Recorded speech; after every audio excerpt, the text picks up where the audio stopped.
విద్యార్థుల పైన ఇట్లాంటి ఫుడ్ పాయిజన్స్ ఎట్లా అనిపిస్తున్నాయి మీకు?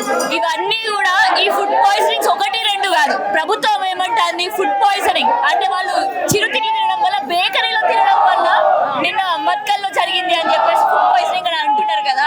కానీ అక్కడ బేకరీ 14 ఉన్నాయని చెప్పేసి జిల్లా అధికారి, జిల్లా కలెక్టర్ గారు చెప్తా అంటే అక్కడ ఉన్న ఎమ్మెల్యే గారు 14 బేకరీలు అంటే ఒక్క బేకరీ ఉందంట అక్కడ.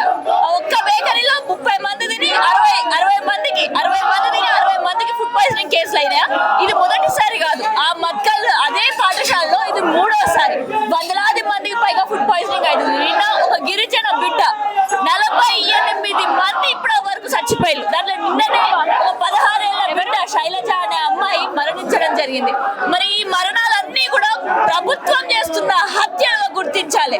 అదే విధంగా మరి కాంగ్రెస్ పార్టీ ఈ 10-11 నెలల నుంచి వాళ్ళు చేస్తున్న దౌర్జన్యాలని, దుర్మార్గ పాలనలో బలి అయ్యేది ఇంకెవరో కాదు, మన పిల్లలే. మరి ఈ చిన్నారుల ప్రాణాలు కాపాడాలి అని చెప్పేసి నేడు మొత్తం బీఆర్ఎస్వి స్టేట్ విభాగం మొత్తం కూడా నేడు సంక్షేమ భవనం దగ్గర ధర్నా చేయడం మొదలు పెట్టడం. మరి ఇది మరి చూస్తున్నటువంటి ప్రజలు కూడా, మీ ప్రజలు ఏరి కోరి మీరు కాంగ్రెస్ పార్టీకి చేయి గుర్తుకు ఓటేసి ప్రభుత్వాన్ని తెచ్చిళ్ళు. మరి చేయి గుర్తుకు ఓటేసినప్పుడు మరి మనం కూడా బాధ్యులమే కదా. అందుకనే ఓటేసిన ప్రతి ఒక్కరిని కూడా కోరుకుంటున్నా, నేడు మీరే ఆ గద్దె పైన రేవంత్ రెడ్డి గారిని కూర్చోబెట్టిల్లు కాబట్టి మీరందరూ నోరు తెరిచి నేడు అదే రేవంత్ రెడ్డి ప్రభుత్వాన్ని నేడు మీరు నిలదీయాలి. లేకపోతే నిన్న జరిగినటువంటి హత్యలో శైలజ గారిది మరణం కాదు, హత్య అని చెప్తాం. ఆ హత్యలో భాగం పంచుకునేది మనం కూడా అవుతాం. అసలుకి ఏంది సంవత్సరం కాలంలో కంటిన్యూస్ ఫుడ్ పాయిజన్ కేసులు బయటపడుతున్నా ఎందుకు అసలు ఎవరు కూడా నోరు తెరుస్తారు?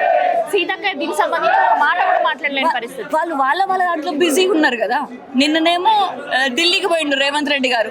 ఢిల్లీకి పోయి ఏం చేస్తారు అక్కడ పండుగలు, పబ్బాలు, వాళ్ళ విజయోత్సవాలలో వాళ్ళు బిజీగా ఉన్నారు. కానీ నేడు ఇంతమంది బిడ్డలు మరణిస్తున్నారు అని అంటే ఈ శోక తీర్చడానికి, అక్కడ కోత తీర్చడానికి, ఆ తల్లిదండ్రుల దిక్కుండడానికి నిమ్స్ హాస్పిటల్లో 25 రోజుల నుంచి పోరాటం చేసింది బిడ్డ. ఒక్కరైనా పోయిలా కొండ సురేఖ గారు ఏం చెప్తారు? నిన్న మా నియోజకవర్గం పెద్దపల్లి నియోజకవర్గానికి వచ్చి గుడిని అభివృద్ధి అని అంటారు. అభివృద్ధి కార్యక్రమాల పేరు చెప్పి అక్కడ ఇటుక పెడతారా అని అంటే కోట్ల రూపాయలు పెడతారు. సంచులలో బస్తాలలో ఉంటే ఆ ఏడికి పోతే కూడా మరి వాళ్ళకే తెలుసు. కానీ నియోజకవర్గాలలో కూడా నేడు అభివృద్ధి జరగట్లేదు అని అంటే ఈ కాంగ్రెస్ పాలకులేదు. మరి సీతక్క వీళ్ళందరూ కూడా గిరిజన బిడ్డ కదా. మరి ఏమైపోయింది? ఇప్పటి వరకు ఒక్క గిరిజన బిడ్డ బలి అయింది. నిన్ననే ఒక గిరిజన బిడ్డ గురుకులాల బిడ్డ బలి అయింది. నగచర్లలో గిరిజన బిడ్డలు, ఆ మహిళలు, వాళ్ళ పైన అరాచకం జరుగుతా అంటే మరి ఏడికి పోయింది సీతక్క? మేము కూడా అదే ప్రశ్నిస్తున్నాం. ఏడికి పోయింది? ఏరి కోరి చేయికి ఓటేస్తే ఆ చేయి గుర్తులో ఉన్న వాళ్ళందరూ కూడా నేడు ఏడికి పోయింది.